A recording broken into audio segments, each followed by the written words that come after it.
कुछ समय से बम्पर तेजी बनी हुई है। रिकॉर्ड बनाते शेयर बाजार को देख निवेशक खुश हैं। सेंसेक्स ने 80,000 के आंकड़े को पार कर लिया है। मार्केट के एक्सपर्ट बता रहे हैं कि अगर बाजार में यही रफ्तार जारी रही तो अगले साल यानी 2025 के दिसंबर तक सेंसेक्स 1 लाख के लेवल को पार कर सकता है।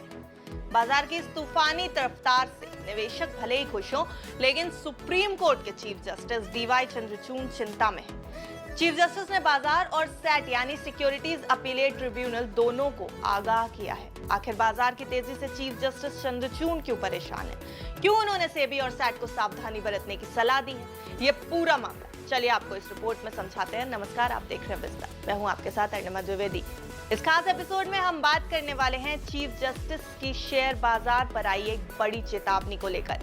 सेंसेक्स लगातार नए रिकॉर्ड बना रहा है। पिछले 20 सेशन में सेंसेक्स में 10% का उछाल आ चुका है। ये अपने आप में एक रिकॉर्ड है।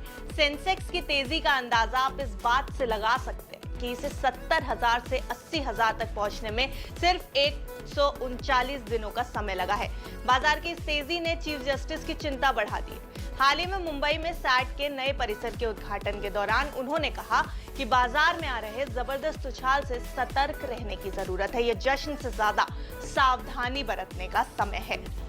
बाजार की रैली से हैरान होने वालों में अब देश के चीफ जस्टिस का नाम भी जुड़ चुका है। चीफ जस्टिस ने कहा है कि सेंसेक्स का 80,000 के पार निकल जाना उत्साह बढ़ाने वाला पल है। भारत एक नए दौर की तरफ बढ़ रहा है, लेकिन बाजार की इस तेजी के बीच ये देखना भी जरूरी हो गया है कि कहीं कोई गड़बड़ी ना हो जाए।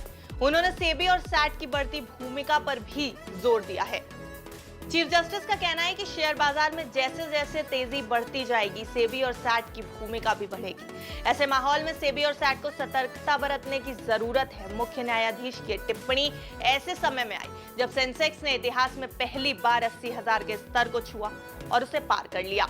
हालांकि ऐसा पहली बार नहीं है जब शेयर बाजार की रैली पर चिंता जाहिर की गई हो। इससे पहले वित्त मंत्री निर्मला सीतारमण भी कई बार मार्केट की रैली के बीच एफएनओ सेगमेंट में रिटेल इन्वेस्टर्स की बढ़ती भागीदारी पर चिंता जाहिर कर चुकी है। खुद मार्केट रेगुलेटर सेबी भी डेरिवेटिव सेगमेंट में रिटेल निवेशकों की बढ़ती भागीदारी से चिंतित है। कुल मिलाकर शेयर बाजार की तेजी पर सभी की नजरें बनी हुई हैं। देखना यह होगा कि क्या बाजार में आई ये तेजी ऐसे ही जारी रहेगी या इसमें कहीं कभी गिरावट भी आ सकती है। आपको ये खबर कैसी लगी हमें कमेंट करके जरूर बताएं। लेकिन एक खास जानकारी है, अगर आपको कहीं बाजार में निवेश करना है तो एक बार अपने फाइनेंशियल एडवाइजर की राय जरूर ले लें, क्योंकि ये खबर सिर्फ आपकी जानकारी के लिए थी।